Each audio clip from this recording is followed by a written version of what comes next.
11 September 2020 Hazrat Maulana Zahirul ইসলাম সাহেব দামাত বারাকাতুহুমের জুমার পূর্বে আজিমুশ শান বয়ান, কমলপুর মাদ্রাসা মসজিদ, গাছতলা ঘাট, ভৈরব।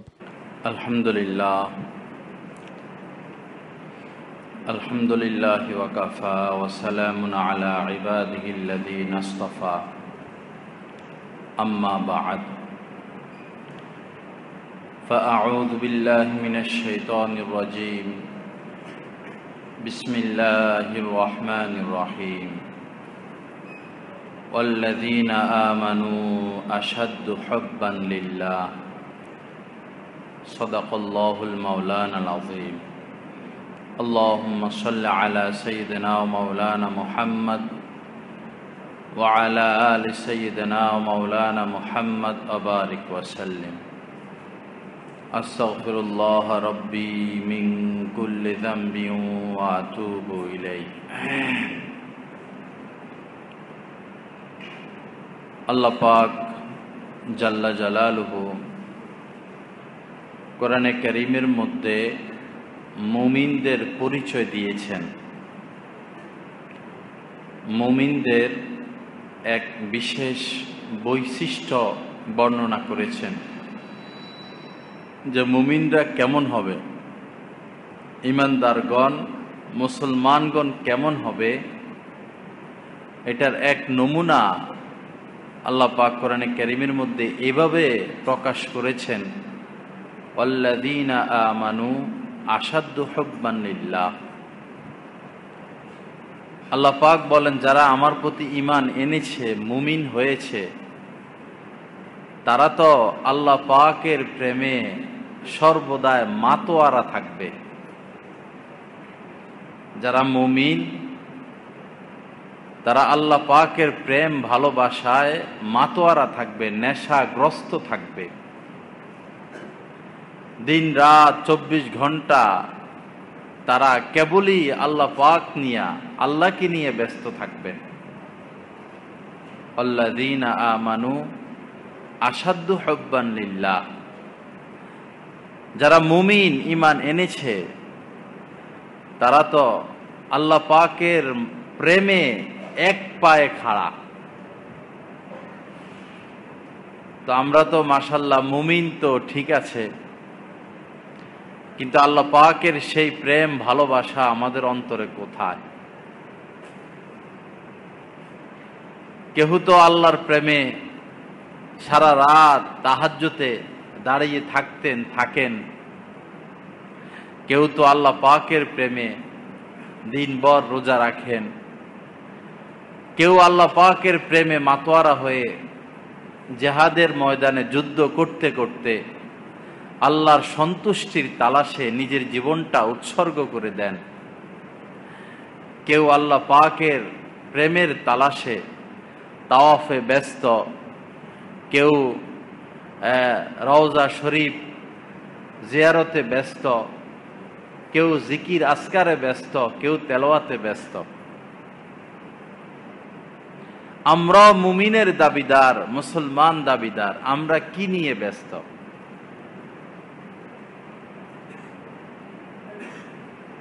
মজনু, লাইলি মজনুর ঘটনা আমাদের আকাবিরগণ এই ক্ষেত্রে আল্লাহ পাকের প্রেম ভালোবাসার ক্ষেত্রে উদাহরণস্বরূপ পেশ করে থাকেন। মজনু যেখানেই থাকতো, যে অবস্থায় থাকতো, সারাক্ষণ শুধু লাইলি আর লাইলি, লাইলা লাইলা লাইলা লাইলা। লাইলা ছাড়া তার মুখে দ্বিতীয় কোনো শব্দ আসতো না। একবার মজনুর বাবা তাকে কাবা শরীফ নিয়ে গেলেন। কাবার গিলাফ যেন তার অন্তর থেকে লাইলার প্রেম ভালোবাসা কিছুটা কমে, এই লক্ষ্যে কাবার গিলাফ হাতে ধরাইয়া মজনুর বাবা বলতেছেন, মজনু আমার সাথে সাথে বলো, আল্লাহ তোমার এই কাবার গিলাফ ধরে তোমার কাছে প্রার্থনা করতেছি, আমার অন্তরে তুমি তোমার ভালোবাসা দান করো। মজনু বলতেছে, আল্লাহ তোমার এই গিলাফ ধরে তোমার কাছে প্রার্থনা করতেছি, আমার অন্তরে তুমি লাইলার ভালোবাসা আরো বাড়াইয়া দাও। সে তার ভালোবাসা এইভাবে পেশ করছে। সে লায়লাকে ভালোবাসে, লায়লার ভালোবাসা সে প্রকাশ করছে। আমরা আল্লাহকে ভালোবাসি, আর প্রকাশ হচ্ছে আমাদের দুনিয়ার ভালোবাসা। যারা রাজনীতি করে দেখবেন সারা দিন শুধু রাজনীতি নিয়ে ব্যস্ত, তাদের শরীরের পশমে পশমে, শিরায় শিরায়, অঙ্গে প্রত্যঙ্গে শুধু রাজনীতি আর রাজনীতি। তো যদিও তারা বলে আমরা মুমিন, আসলে প্রকাশ তো পাচ্ছে তাদের থেকে রাজনীতির ধোঁয়া, রাজনীতির বাণী আর হুঙ্কার। যারা ব্যবসা করে দেখবেন 2-4 মিনিটও তারা কি নয়, অবসর নয়, শুধুই মাথার মধ্যে মগজ যত পার্সেন্ট আছে তত পার্সেন্টই শুধু ব্যবসা। যারা দালালি নিয়ে ব্যস্ত, দালাল কিসিমের মানুষ, দালাল তো অনেক। সব মন্ত্রী মন্ত্রণালয়ের মধ্যে কম বেশ দালাল রয়েছে। পাসপোর্ট অফিসে যান দালাল, থানায় যান দালাল, আদালতে যান দালাল, মানব পাচারে দালাল, জমি কিনায় দালাল, ভালো স্কুল কলেজে ভর্তি করাবেন দালাল। মানুষ নিরুপায়, দালাল ছাড়া তাদের মানুষের কোনো এখন বাঁচতেও পারে না। হাসপাতালে যাবেন দালাল। তো যারা দালাল তারা যদিও মুমিন হয়, তাদের থেকে দালালি প্রকাশ পাচ্ছে। তা আমি আপনি মুমিন মুসলমানের দাবিদার, অথচ আল্লাহর প্রেম ভালোবাসা তো আমাদের থেকে প্রকাশ পাচ্ছে না। আল্লাহর প্রেম ভালোবাসা ওই সময় প্রকাশ হতো, প্রকাশ পাইতো যখন কোন নিষিদ্ধ বিষয় আমাদের সামনে আসে। না, আমার আল্লাহ এটা নিষেধ করেছেন, আমি মরতে প্রস্তুত, আল্লাহর হুকুম লঙ্ঘন করতে প্রস্তুত না, তখন আল্লাহ পাকের ভালোবাসা প্রকাশ পেত। আল্লাহ পাক যা করতে বলেছেন, যখন আমরা নির্দ্বিধায় নিজের জীবনকে বিলিয়ে দিতাম আল্লাহর ওই হুকুমের প্রতি, তখন প্রকাশ পাইত যে আমাদের অন্তরে আল্লাহর ভালোবাসা আছে। আল্লাহ পাক আমাদেরকে আল্লাহকে ভালোবাসার তৌফিক দান করেন। মজনু এক ব্যক্তি নামাজ পড়তেছে, নামাজে দাঁড়ানো, কেরাত পড়তেছে। তো মজনু তো শুধু লাইলি লাইলি, মজনু হেঁটে যাচ্ছে ওই নামাজি ব্যক্তির সামনে দিয়েই, তার খবর নাই। নামাজি ব্যক্তি তাকে বাধা দিল হাত দিয়া এভাবে। পরে মজনু দাঁড়িয়ে গেল এবং বিস্ময় প্রকাশ করলো ওই নামাজি ব্যক্তির সাথে, যে আমি তো লাইলির প্রেমে পড়ে, লাইলির প্রেমে মাতোয়ারা, লাইলির মোহাব্বতে আমি দেওয়ানা, আমি নামাজের সামনে দিয়ে যাচ্ছি না আগুনের উপর দিয়ে হেঁটে যাচ্ছি, আমার তো সেই খবর নাই। তুমি আল্লাহর প্রেমে দাঁড়িয়ে নামাজ পড়তেছ, তুমি কেমনে খবর পাইলে আমার মতো মজনু তোমার সামনে দিয়ে হেঁটে যাচ্ছে? তুমি কেমন নামাজ পড়লা? আর তোমার ভালোবাসাটাই আল্লাহর প্রতি কেমন? আসলে বাস্তব অর্থে আল্লাহর প্রেম ভালোবাসা যেই পরিমাণ আল্লাহ পাক চেয়েছেন, চাচ্ছেন, সেই পরিমাণ প্রেম ভালোবাসা আমাদের মধ্যে নাই, ধারে কাছেও নাই। আল্লাহ পাক জাল্লা জালালু নিজ করমে আমাদেরকে আল্লাহ পাকের মহব্বত নসিব করেন। আল্লাহকে পাওয়ার সেই পিপাসা আল্লাহ পাক আমাদেরকে নসিব করেন। আল্লাহর হয়ে বাঁচা, আল্লাহর হয়ে মরা, আল্লাহর হয়ে বাঁচা, আল্লাহর হয়ে মরা। শুধু আল্লাহই আল্লাহ, সার্বক্ষণিক শুধু আল্লাহর সন্তুষ্টির তালাশ। এই হবে আমাদের জীবন, এই হবে আমাদের সংগ্রাম, এই হবে আমাদের অভিযান। আল্লাহকে নিয়ে ব্যস্ত, আল্লাহ যেন আমার উপর সন্তুষ্ট হয়ে যান। আল্লাহ পাক জাল্লা জালালু আমাদেরকে সেই তৌফিক দান করেন, আল্লাহর হওয়ার তৌফিক দান করেন। সাহাবায়ে কিরাম কি প্রেম ভালোবাসা আমাদের সামনে পেশ করে গেছেন, শুধুই আল্লাহর প্রেমে। হযরত বেলাল হাবশী রাদিয়াল্লাহু তাআলা আনহু আল্লাহ রাসূলের মুয়াজ্জিন ছিলেন, অত্যন্ত প্রিয় ছিলেন। রাসূলের সাংসারিক বিষয়গুলো হযরত বেলাল দেখতেন। কখনো ঋণ নেওয়ার প্রয়োজন হইতো, তো হযরত বেলাল কাহারো থেকে ঋণ নিতেন রাসূলের কথা বলে, আবার ঋণ পরিশোধ করার ক্ষেত্রে হযরত বেলালই পরিশোধ করতেন। এই গভীর বিষয়টা, গভীর দায়িত্ববোধটা হযরত বেলাল রাদিয়াল্লাহু তাআলার কাছেই ছিল। তো শুরুতে তিনি গোলাম ছিলেন,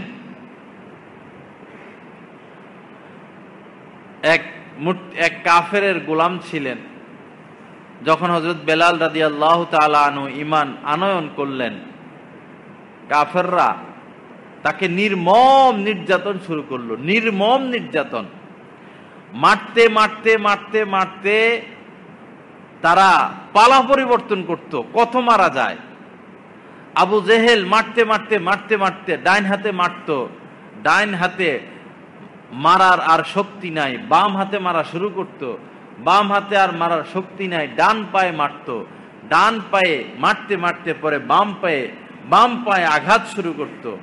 এরপরে যখন সে শক্তিহীন হতো তখন দ্বিতীয় আরেকজন এসে হযরত বেলালকে মারা শুরু করত। এরকম আঘাতে আঘাতে জর্জরিত হওয়ার পরেও তো ঈমান ত্যাগ করলো না। কি ঈমান, কি ঈমান, কি মজবুত ঈমান! আল্লাহ পাকের প্রতি কি ভালোবাসা, রাসূলের প্রতি কি ভালোবাসা! আর আমরা 500 টাকার বান্ডিল একটা পাইলে আমাদের ঈমান শেষ হয়ে যায়। সত্যকে মিথ্যা বলে দেই, মিথ্যাকে সত্য বলে দেই, দিনকে রাত বানিয়ে দিই, রাতকে দিন বানিয়ে দিই। লোভ আমরা সামলাইতে পারি না। আমাদের জিহ্বা এত বড়, আমাদের জিহ্বা এত বড়, মনে হয় পৃথিবীকে সে ভেদ করে চলে যাবে, এত বড় জিহ্বা। অথচ সাহাবায়ে কেরাম তো লোভী ছিলেন না। মক্কার কাফেররা হাজারো প্রচেষ্টা করার পরও যখন দেখলেন আল্লাহর রাসূলকে তারা ক্ষান্ত করতে পারে নাই দিন প্রচারে, তখন তারা লোভনীয় প্রস্তাব দিয়েছে আল্লাহ রাসূলকে। সর্বসম্মতি ক্রমে মক্কার কাফেররা সর্বসম্মতি ক্রমে এসে রাসূলকে প্রস্তাব দিয়েছেন যে তুমি আমাদের ভাতিজা, তুমি আমাদের রক্তের মানুষ, বংশের মানুষ, তুমি যা বলো সেটা তো আমরা সহ্য করতে পারি না। চলো, তুমি যদি মক্কার বাদশাহী চাও, যদি তুমি মক্কার বাদশাহ হতে চাও, তো আমরা সকলেই মিলে তোমাকে বাদশাহ বানিয়ে দিব, এরপরও তুমি এই ধর্ম প্রচার বন্ধ করে দাও। আমরা কি এই লোভ সামলাতে পারতাম? বর্তমান সময় আমরা কি পারতাম এই লোভ সামলাইতে? এরপরে দ্বিতীয় প্রস্তাব তারা দিয়েছিল যে যদি তুমি সম্পদ চাও, সম্পদ, তাহলে আমরা সকলে মিলে এই পরিমাণ সম্পদ তোমার জন্য জমা করব, তুমি মক্কার শ্রেষ্ঠ ধনী হয়ে যাবে। তৃতীয় প্রস্তাব তারা দিয়েছিল যদি তুমি সুন্দরী নারী চাও, তাহলে সারা পৃথিবী ঘুরে ঘুরে যেখানে যেখানে সুন্দরী নারী পাওয়া যায় সমস্ত সুন্দরী নারী তোমার জন্য পেশ করব, তারপরও তুমি এই ধর্ম প্রচার বন্ধ করে দাও। রাসূলুল্লাহ সাল্লাল্লাহু আলাইহি সাল্লাম ওই লোভনীয় প্রস্তাবের দিকে তাকান নাই। আল্লাহ রাসূল বলেছেন যে আমার এক হাতে যদি তোমরা সূর্য এনে দাও, আরেক হাতে যদি চন্দ্র এনে দাও, তারপরও আমি ওই সেই তাওহীদের দাওয়াত কখনো বন্ধ করতে পারবো না। আমরণ, আমার কাজে এটা, নেশা এটা, পেশা এটা, জিন্দেগি এটা, আমার হায়াত এটা, আমার মৃত্যু এটা। কি করলাম আমরা? কোন পথে আছি? যাত্রা কোথায়? অভিযান কোথায়? টার্গেট কি? জীবনের লক্ষ্য কি? কি চাই আমরা? কি খুঁজতেছি আমরা? সুখী তো তালাশ করি সবাই, একটু সুখ, একটু শান্তি। ভাই 1000 কোটিপতিকে জমা করেন, কয়জন সুখে আছে? 1000 মন্ত্রী জমা করেন, কয়জন সুখে আছে? 1000 প্রেসিডেন্ট, প্রধানমন্ত্রীকে জমা করেন, কয়জন সুখে আছে? যেখানে আল্লাহ পাক সুখ রেখেছেন, আমি ভিন্ন পথে হেঁটে তো সেই সুখ পাবো না, সেই ইজ্জত পাবো না, সে সম্মান পাবো না। অনেকে একটু সম্মানের জন্য জীবন দিয়ে দেয়, একটু বাহবা, একটু হাওয়া, তার একটু গুণ কীর্তনের জন্য, তার একটু প্রশংসার জন্য তার একটু পরিচিতির জন্য জীবন দিয়া দেয়। পরিচিতি, প্রশংসা, সুনাম এটা তো আল্লাহর হাতে। আল্লাহ পাক যাকে ভালোবাসেন, জিবরিল আমিন তাকে ভালোবাসে, ফেরেশতারা তাকে ভালোবাসে, দুনিয়ার মাখলুকদের অন্তরে ওই ব্যক্তির ভালোবাসা সিঞ্চিত করে দেওয়া হয়, সিঞ্চন করে দেওয়া হয়। আপনাতেই মানুষ তাকে ভালোবাসতে শুরু করে।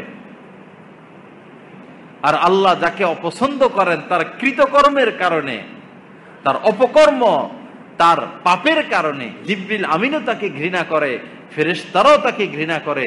দুনিয়ার সমস্ত মাখলুকদের অন্তরে তার প্রতি ঘৃণা সিঞ্চিত করে দেওয়া হয়। আপনি টাকা পয়সা দিয়ে কি সম্মান পাবেন?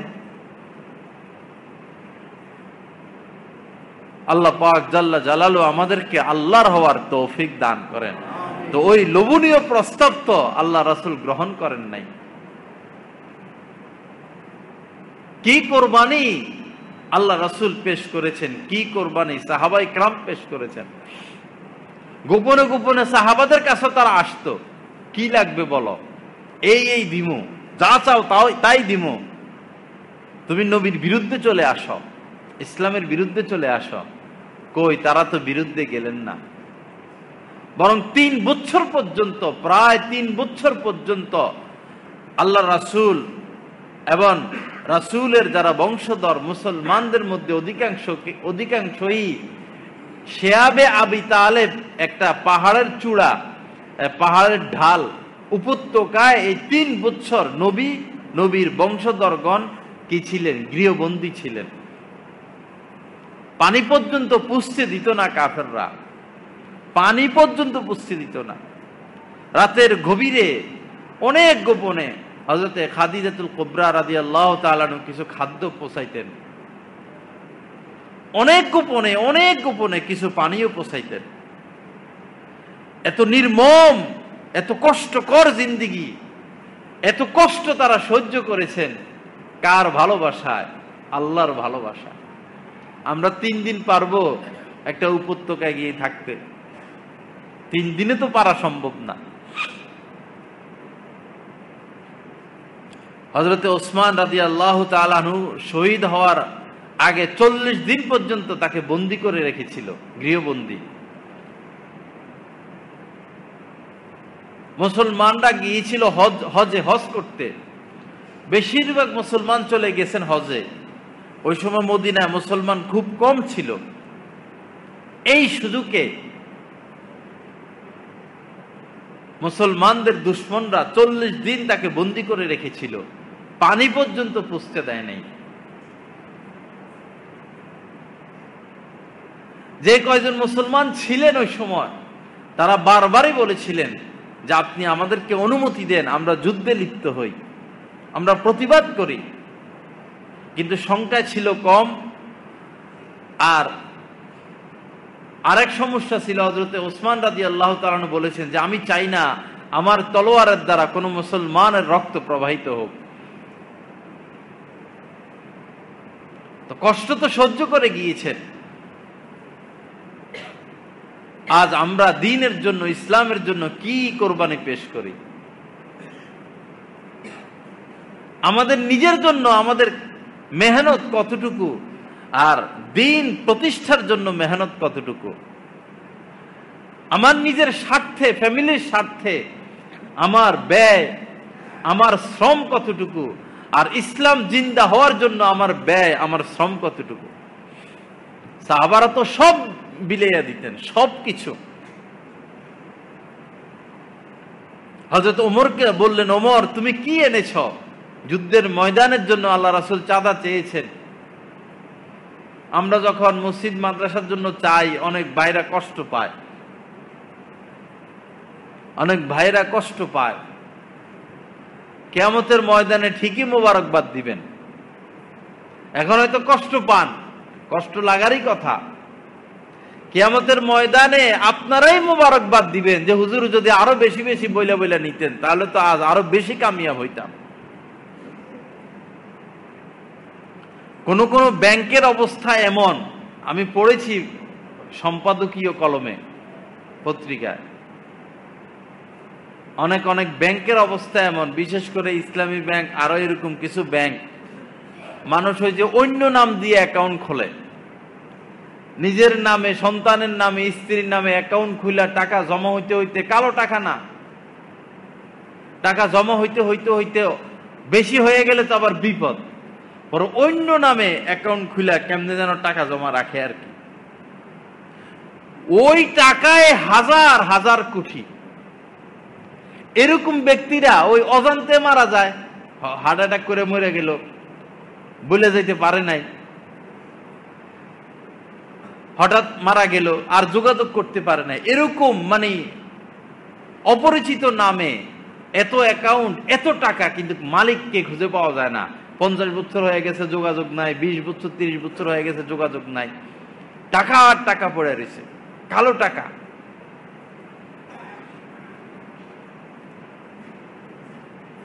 আপনি কালো পথে হাঁটলে কালো টাকার মালিক হইতে বেশি দেরি লাগবে না।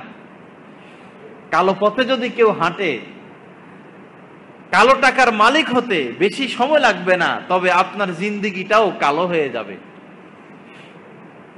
আপনার জিন্দেগিটাও কালো, আপনার হাত পা কালো, চোখ কালো, আপনার অন্তর কালো। আপনি মরার পরেও কালো হয়ে যাবেন, আপনার রং কালো হয়ে যাবে, চোখ বের হয়ে যাবে, জিহ্বা বের হয়ে যাবে, পেট ফুলে যাবে। কাহারো কাহারো ক্ষেত্রে হয় এমন। বাকি এটাই বাস্তব কথা, আপনি মৃত্যুর পর হাজারো লক্ষ মানুষ মনে মনে খুশি হবে। আজ হয়তো আপনার ক্ষমতা, আপনার দাপট, আপনার শক্তি, আপনার বাড়ির শক্তি, বংশের শক্তি, রাজনৈতিক শক্তির কারণে মানুষ স্তব্ধ, মানুষের মুখ বন্ধ, কিন্তু অন্তরের কান তো মানুষের খোলা, মানুষের চোখ খোলা, কান খোলা, দেখে বুঝে হয়তো চুপ থাকে। মৃত্যুর পরে তো আপনিও মরে গেলেন, আপনার সমস্ত শক্তিও শেষ, এখন তো আর মানুষের মুখ বন্ধ থাকবে না। সারা জীবন যে কালো পথে হেঁটে এই পরিমাণ সম্পদ সঞ্চয় করা হলো, একটু ভেবে দেখুন, এখন আপনি লাশ, এখন ওই কালো টাকা আপনাকে কতটুকু উপকার দিচ্ছে, নাকি মৃত্যুর সাথে সাথে শাস্তি শুরু হয়ে গেল? ওই সম্পদ আর কি কাজে আসলো? কোন এক মন্ত্রী সাহেব সাম্রাজ্য কায়েম করছে দেশীয় টাকা দিয়ে, আমেরিকার মধ্যে সাম্রাজ্য কায়েম করছে, কত কিছু কিনে ফেলছে, আখের তাকে মরতে তো হলো, মরে গেল। এখন সেই সাম্রাজ্য তার কোন কাজে আসতেছে? এখন মন্ত্রিত্ব কোথায়? এখন পুলিশ কোথায়? র্যাব কোথায়? সেনাবাহিনী কোথায়? দলীয় নেতা কর্মী কোথায়? এখন মাথা জ্বর হইলে তো মাথায় পানি দেওয়ার সিস্টেম, ওই উত্তপ্ত আগুনের মধ্যে তো মাথায় পানি দেওয়ার সিস্টেম নাই, এক গ্লাস পানি খাওয়ানোর মতো এখন কেউ নাই। হায় কষ্ট, হায় কষ্ট, হায় পেরেশানি। কতদিন জ্বলবো আগুনে? কতক্ষণ জ্বলা সম্ভব? পানি পান না করে কতক্ষণ থাকতে পারবো? খানা না খেয়ে কতক্ষণ থাকতে পারবো? একটা আবদ্ধ করে আমরা কতক্ষণ থাকতে পারবো? জাহান্নাম তো আবদ্ধ, কোনো বাতাস নাই, কোনো আলো নাই, অন্ধকার। মসজিদে বিস্ফোরণ হয়ে যে মানুষ মারা গেল নারায়ণগঞ্জে, ওদের সবারই শ্বাসনালী গলে গেছে। মানে আগুন যখন কাহারো গায়ে লাগে, আগুনে পড়ে, তখন শরীরের জ্বলা তো একটা কষ্ট, সেটা তো ঠিক আছে। বড় কষ্ট হইল যখন নিঃশ্বাস নেয়, নিঃশ্বাসের সাথে গরম বাতাস ঢুকে। আগুনে থাকলেও তো মানুষকে নিঃশ্বাস নিতে হয়। শ্বাসনালী খুব সূক্ষ্ম, গরম বাতাস নিলে শ্বাসনালী গলে যায়, আর নিঃশ্বাস নিতে পারে না। ওদের সবারই শ্বাসনালী গলে গেছে, জ্বলে গেছে। ওই জাহান্নামের আগুনের মধ্যে শ্বাসনালীর কি উপায় হবে? কেমনে সইব? 99টা সাপ কবরে, 99টা। কেউ যদি ঘুমায়, হ্যাঁ ঘুমাইলো, তার মশারির ভিতরে যদি একটা সাপ দিয়ে দেয়, তার কি ঘুম আসবে? যদি বলে সাপ না, সাপের একটা বাচ্চা, কামড় দিতে এখনো শিখে নাই, একদিনের বাচ্চা মশারির ভিতরে, তারপরেও কি আমরা কেউ ঘুমাইতে পারবো? একটা সাপের বাচ্চাকে নিয়ে আমাদের তো ঘুম আসার কথা না, তো 99টা সাপ নিয়ে কবরের ভিতরে কেমনে থাকবো? দরজা নাই, জানালা নাই, অন্ধকার, খাদ্য নাই, অক্সিজেন নাই, কোনো কর্মী নাই, কোনো খাদেম নাই, কোনো ব্যবস্থাপনা নাই, আল্লাহর রহমত ছাড়া কোনো উপায় নাই। এখন আল্লাহর রহমত তো সে পাবে যে দুনিয়াতে আল্লাহকে ভালোবেসেছে, আল্লাহর জন্য কোরবানি করেছে, যে সারা সারা জিন্দেগি আল্লাহর নাফরমানি, আল্লাহর নাফরমানি, আল্লাহর নাফরমানি, সে কিভাবে, সে কিসের আশায় মৃত্যুর পরে সে আল্লাহর রহমতের আশায় কিভাবে সে করতে পারে? আল্লাহ পাক জাল্লা জালালু আমাদেরকে হেফাজত করেন, আল্লাহ পাক হেফাজত করেন, আল্লাহ পাক আমাদেরকে সহি বুঝ দান করেন, আল্লাহ পাক আমাদেরকে আল্লাহর মোহাব্বত নসিব করেন, আল্লাহ পাকের ভালোবাসা নসিব করেন। যখন সরকারিভাবে আইন পাশ হলো জুমার দিন 10 জন আর অন্যান্য দিন 5 জন মসজিদে আসতে পারবে, মাইক একটা নামে গেছিল, এই এলাকায় মাইকে এলান করতেছে, বহু জায়গায় আলেমদেরকে ধাক্কায় বাইর করে দিছে। 5 জনে বেশি হয়েছে, ধাক্কায় বাইর করে দিছে। মিলা কেন দাঁড়াইছে? মুসল্লিদেরকে ঘাট ধরে ধাক্কায় বাইর করে দিছে কিছু চামচা, কিছু চামচা।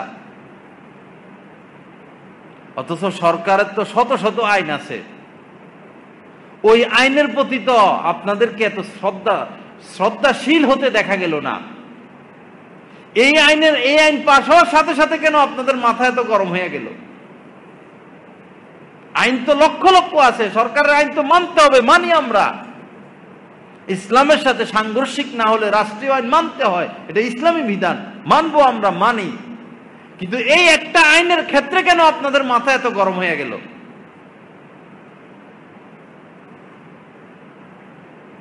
বুঝা গেল আল্লাহ, আল্লাহর রাসূল, ইসলামের প্রতি ভালোবাসা নাই, আপনাদের ভালোবাসা ওই মার্কা যেটা নিয়ে ব্যস্ত সারাদিন, ভালোবাসা সেটা।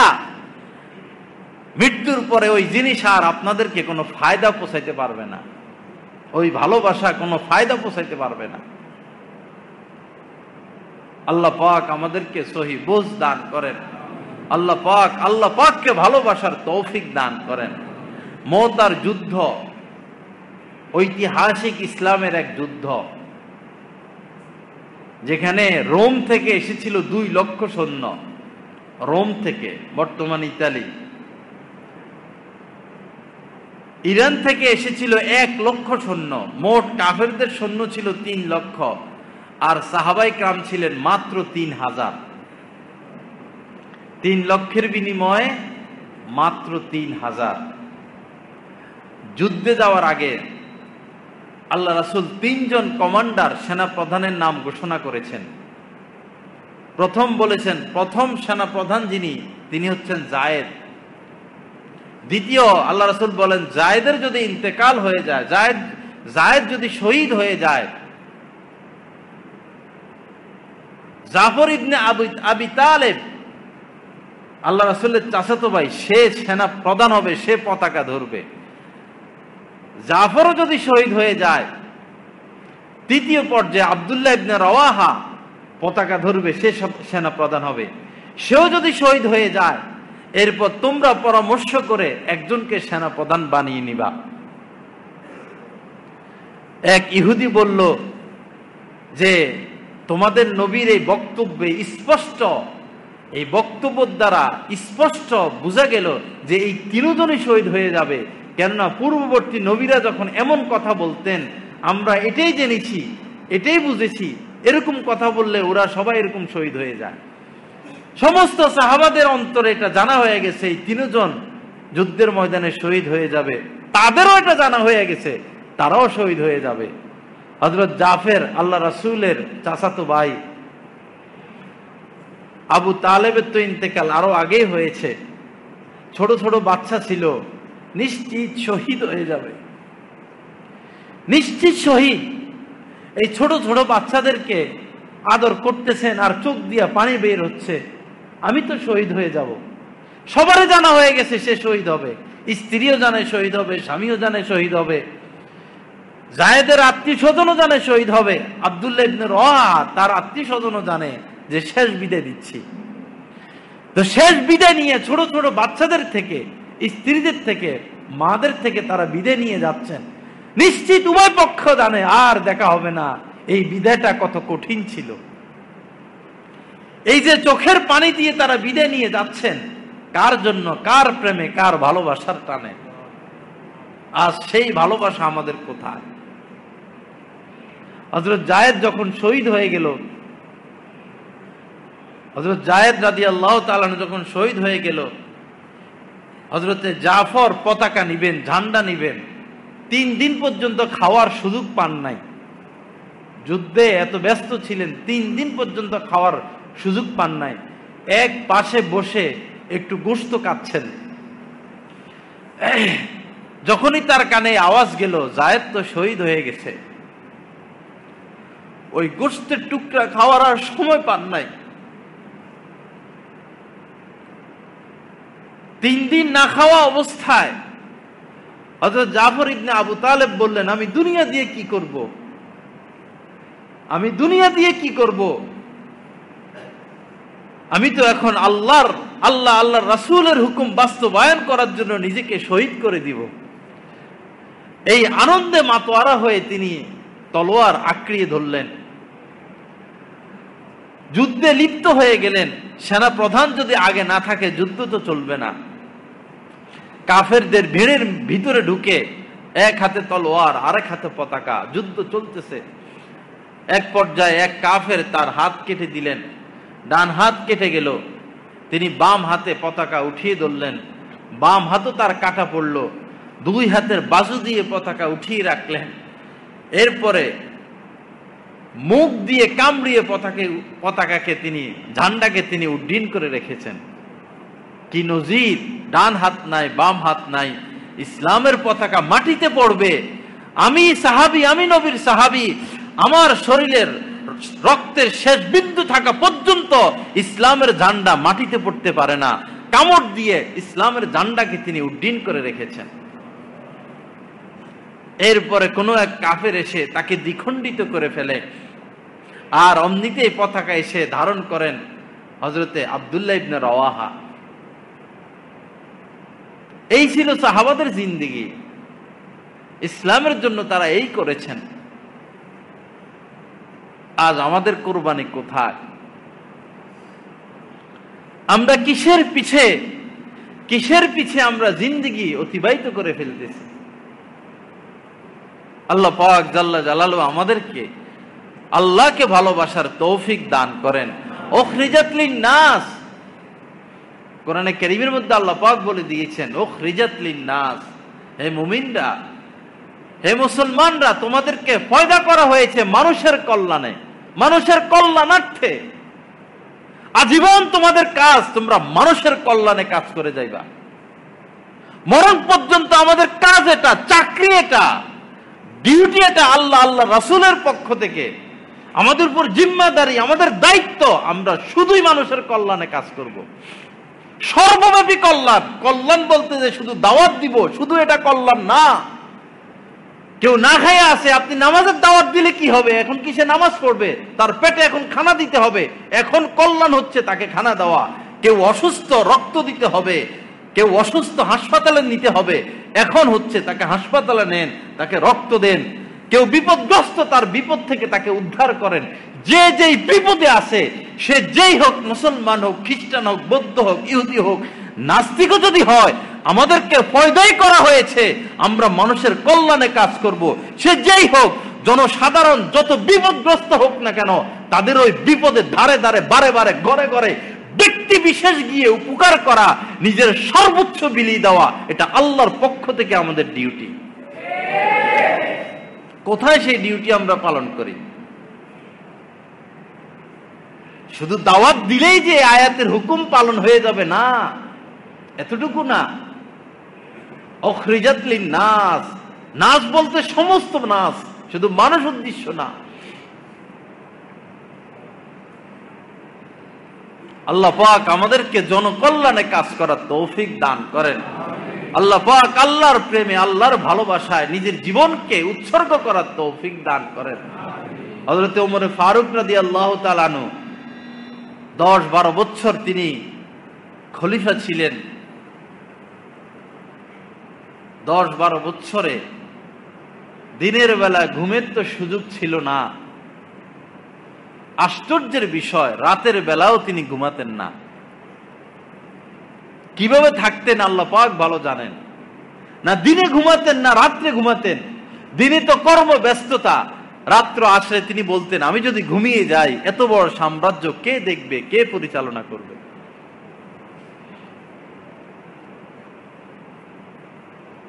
একদিন রাতের গভীরে শহর ছেড়ে রাতে শুধু হেঁটে হেঁটে দেখতেন। সারা রাতে কাজ ছিল, বস্তি টস্তি, রাস্তাঘাট, ধনীরা কি অবস্থায় আছে সেটা নয়, গরিব কে কি অবস্থায় আছে সেটা দেখতেন। আমাদের প্রধানমন্ত্রী বাদ দেন, প্রেসিডেন্ট বাদ দেন, মন্ত্রী এমপি বাদ দেন, চেয়ারম্যান বাদ দেন, আমাদের মেম্বাররাও হেঁটে হেঁটে দেখে। মেম্বার লেভেলের যারা আছে তারাও কি জনসাধারণের দুঃখ কষ্ট হেঁটে হেঁটে দেখে, খোঁজখবর নেয়? বরং আমরা তো ভোটের আগে পাই মুসাফা, সালাম, লালসা, কিছু টাকা পয়সা ভোটের আগে পাই। ভোট হয়ে গেলে সাক্ষাতেরও আর সুযোগ নাই। এরপরও ভালোবাসা আমাদের দূর হয় না, এরপরও ভালোবাসা দূর হয় না। এমন অন্ধ আমরা এমন অন্ধ, আমাদের ভিতরে এই পরিমাণ মোহর এঁটে গেল, আমাদের অন্তরাত্মার উপরে এই পরিমাণ কালো দাগ পড়ে গেল, আমরা হক বুঝি না, নাহক বুঝি না, সত্য বুঝি না, মিথ্যা বুঝি না। বংশের লোক অন্যায় করলে অন্যায়কে অন্যায় মনে করি না। আমার বংশের লোককে থাপ্পড় দিছে, তার হাত আগে কেটে ছাড়বো। আরে থাপ্পড় দিছে তোমার বংশের লোকের অপরাধ না ওই লোকের অপরাধ, এটা কি তুমি আগে বিবেচনা করবা না?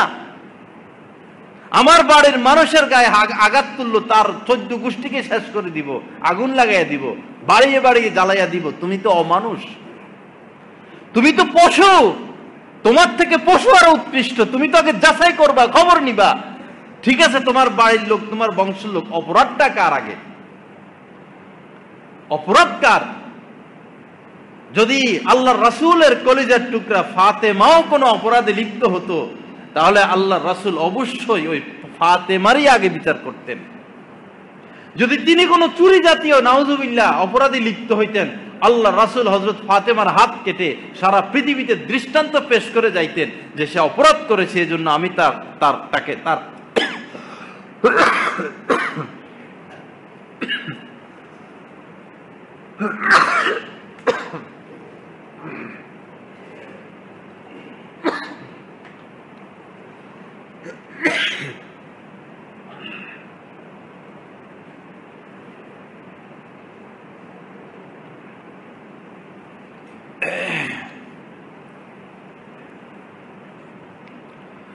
আল্লাহ পাক জাল্লা জালালু আমাদেরকে মানুষ হওয়ার তৌফিক দান করেন। তো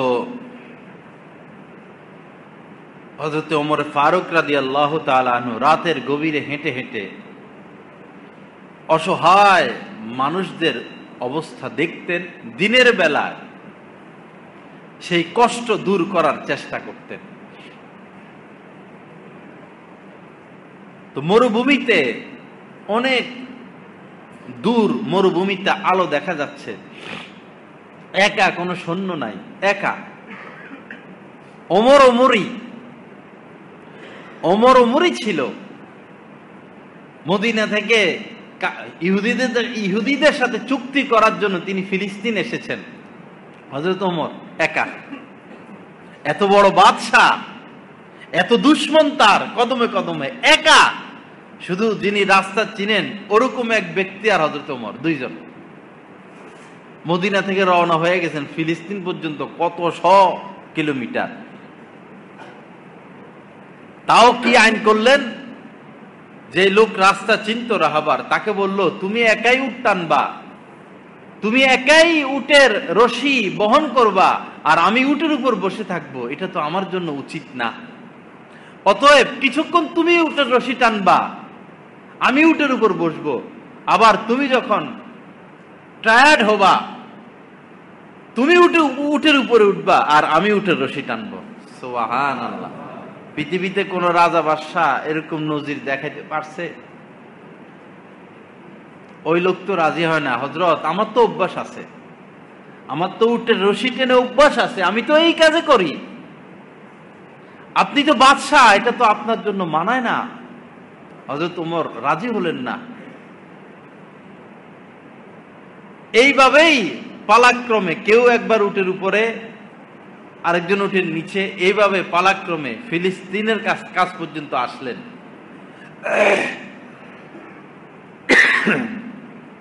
এইদিকে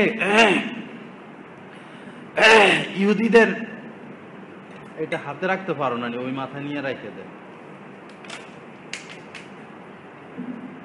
ইহুদিরা সবাই ফিলিস্তিনের সামনে এসে উপস্থিত।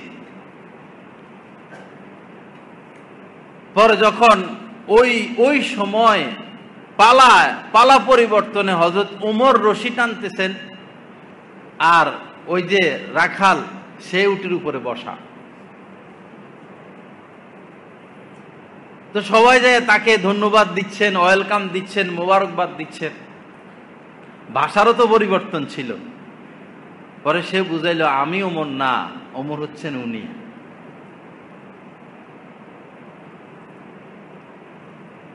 তো ইহুদিরা বলেছে যে আমরা আমাদের কিতাবে পেয়েছি যে ওই মুসলিম বাদশার সাথে তোমাদের সন্ধি হবে যিনি উটের রশি টেনে টেনে ফিলিস্তিন প্রবেশ করবেন। কিতাবের সাথে, ঘটনার সাথে মিলে গেল, কোনো শর্ত ছাড়াই ইহুদিদের সাথে চুক্তি হয়ে গেল। এই ছিল হযরত ওমর। ওমরের জীবনের উপরে হাজারবার ডক্টরেট করলেও ডক্টরেট শেষ হবে না। এখন তো ডক্টরেট করে বড় বড় বিজ্ঞানী, বড় বড় ডাক্তারদের জীবনের উপরে, ঠিক আছে, প্রয়োজন আছে, কিন্তু এই ব্যক্তিদের জীবনের উপর যদি ডক্টরেট হতো, তাদের জীবনী যদি ব্যাপকভাবে আমরা পড়তাম, জানতাম, আমাদের সন্তানরা শিখতো, আমরা এত অমানুষ হইতাম না, আমরা। 10,000 টাকা আপনার বেতন, সরকারি চাকরি করেন, আপনি কেমনে 6 তলা বিল্ডিং বানান 5-6টা? এটা তো যোগ বিয়োগ তো বুঝে আসলো না। আপনি ক্ষেত খামারের মানুষ, আপনি কৃষকের ছেলে, আপনি শুধুই রাজনীতি করেন আর আপনি কোটি টাকার মালিক হলেন, কোথায় থেকে এই টাকা আসলো? এত খারাপ আমরা হতাম না, এত অবৈধ টাকা আমাদের হাতে আসতো না যদি আমরা আকাবের দিন সাহাবা ইকরামের জীবনী জানতাম। শিক্ষা সিলেবাস থেকে তাদের জীবনী উঠে যাচ্ছে, পর্যায়ক্রমে উঠে যাচ্ছে। আর মূর্তি পূজার তাৎপর্য অ্যাড হচ্ছে। ভাই, মূর্তি পূজার আবার তাৎপর্যটা, এটা তো আমার বুঝে আসলো না। আমি মানুষ হয়ে একটা পাথরকে সেজদা করব যেটার কোনো জান নাই, যে তার শরীরের থেকে মাসি পর্যন্ত তাড়াতে পারে না, তাকে আমি খোদার উপর গ্রহণ করব, এর থেকে নিম্ন মন মানসিকতার বিষয় আর কি হতে পারে? এটার আবার তাৎপর্য কি? আল্লাহ আমাদেরকে হেফাজত করেন। তো হযরত ওমর গভীর রাত্রে ওই মরুভূমিতে গিয়ে দেখলেন তাঁবুর ভিতরে একজন মহিলা চিৎকার করতেছে, তাঁবুর বাহিরে তার স্বামী বসা। ওমর বললেন, ভাই কি হয়েছে? ওই মহিলা কাঁদতেছে কেন? ওই লোকের মেজাজ গরম ছিল। কিছু কিছু মানুষ আছে ব্যবহারে খারাপ, হাসতে পারে না, ভালো ব্যবহার পেশ করতে পারে না, মুখে হাসি নাই, আচার আচরণও খারাপ। আর কিছু মানুষ আছে আচার ব্যবহার এত সুন্দর। বউ পিতা আছে আচার ব্যবহার খারাপ, সন্তানরা তাকে ভালোবাসে না। বহু আছে ঘরে ঘরে আচার ব্যবহার খারাপ। আচার ব্যবহার সুন্দর করা, ব্যবহার শিখা, সিস্টেম শিখা, এটা শিখার বিষয়। তো ওই লোকের মেজাজ গরম, আপনি আপনার কাছে যান, আপনার দরকার কি? বলল ভাই যদি কোনো উপকার করতে পারি। বহুত দেখছি এরকম উপকার, যান বাইরে হয়ে যাইতেছে, কেউ খবর নেয় না আপনি আসছেন উপকার করতে, এরকম কথাবার্তা বলতেছে আর কি। বারবার হযরত ওমর অনুরোধ করার পরে ওই লোক বলল যে আমরা খলিফার কাছে আসছি কিছু সাহায্যের জন্য। তো এখন আমার স্ত্রী ছিল গর্ভবতী, তার প্রসব ব্যথা উঠছে, প্রসব ব্যথা। এখানে তো সহযোগিতা পাওয়ার মতো কোনো ব্যবস্থা নাই। হযরত ওমর ঘরে গেলেন, স্ত্রী ঘুমাইয়া গেছেন, সবাই ঘুমে, যাইয়া স্ত্রীকে ঘুম থেকে জাগাইছেন, বললেন দেখো অনেক বড় সুযোগ এসেছে তোমার, আল্লাহ আল্লাহ রাসূলের ভালোবাসা পাওয়ার জন্য অনেক বড় সুযোগ তোমার এসেছে। এরকম মহিলা প্রসব ব্যথায় কষ্ট পাচ্ছে, তাকে সাহায্য করা উচিত। কত কর্মচারী ছিল, সরকারি কত কর্মচারী ছিল, তাদেরকেও তো তিনি বলতে পারতেন, না কাউকে বলেন নাই, নিজের স্ত্রীর কাছে আসছেন। পরে যা যা দরকার তা তা নিলেন। হযরত ওমর বললেন কিছু গম, ঘি, মধু নিয়ে নিও, কারণ তাদের খাদ্যেরও দরকার হইতে পারে। স্বামী স্ত্রী দুজন আসলেন। হযরত ওমরের স্ত্রী চলে গেলেন তাঁবুর ভিতরে মহিলার সহযোগিতার জন্য। হযরত ওমর তাঁবুর বাহিরে খানা পাকানো শুরু করলেন। সুবহানাল্লাহ, নিজ হাতে খানা পাকালেন, নিজ হাতে। খানা পাক শেষের দিকে, খানা পাক শেষ হয়ে গেল, আর ভিতর থেকে ঘোষণা আসলো, আমিরুল মুমিনিন সুসংবাদ গ্রহণ করুন, মহিলার সন্তান হয়ে গেছে। ওই যে আমিরুল মুমিনিন বললেন, এই শব্দের দ্বারা ওই স্বামী স্ত্রী বুঝে গেল যে উনি তো সাধারণ মানুষ না, উনিই তো খলিফা।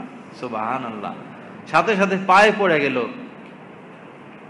বলল না না তোমরা তো কোনো অপরাধ করো না, এটা আমার দায়িত্ব, আমি আমার দায়িত্ব পালন করতে এসেছি। নিজ হাতে ভিতরে খানা পাঠিয়েছেন। হযরত ওমরের স্ত্রী নিজ হাতে ওই মহিলাকে খাওয়াইয়া দিলেন, আর হযরত ওমর তাকে খাওয়াইলেন, আর বললেন সকালবেলায় এসো, তোমাদের যত সমস্যা আছে আমি সমাধান করার চেষ্টা করব। এরকম রাষ্ট্রনায়ক কোথায় পাবো, আর এরকম মানুষ কোথায় পাবো? তা আমাদের তো উচিত তাদের মতো হওয়া, আমাদের উচিত তাদের মতো হওয়া, তাদের জীবন থেকে, জীবনী থেকে কিছু সংগ্রহ করা, মানুষ হওয়া। কবে আর মানুষ হব? টাকা পয়সা কামাইতে কামাইতে জিন্দেগি শেষ, অর্থের পিছিয়ে জিন্দেগি শেষ, নিজেরও ইসলাম নাই, নিজের স্ত্রী সন্তানেরও ইসলাম নাই, ইসলাম বুঝিও না, ইসলাই পথে হাঁটিও না। এই করেই তো কবরে যাচ্ছি।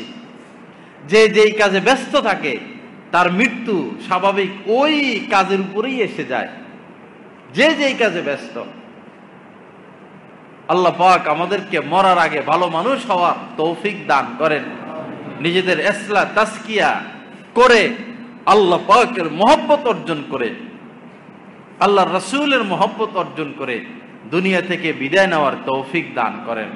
ওয়া আখির দাওয়ানা আলহামদুলিল্লাহি রাব্বিল আলামিন ওয়া সাল্লাল্লাহু আলান নাবিয়্যিল কারীম। হযরত ওয়ালা দামাত বারাকাতুহুমের প্রতিটি বয়ান প্রচার করা হচ্ছে টেলিগ্রাম এবং হোয়াটসঅ্যাপের মাধ্যমে। বয়ান পেতে যোগাযোগ করুন 01777 420 173।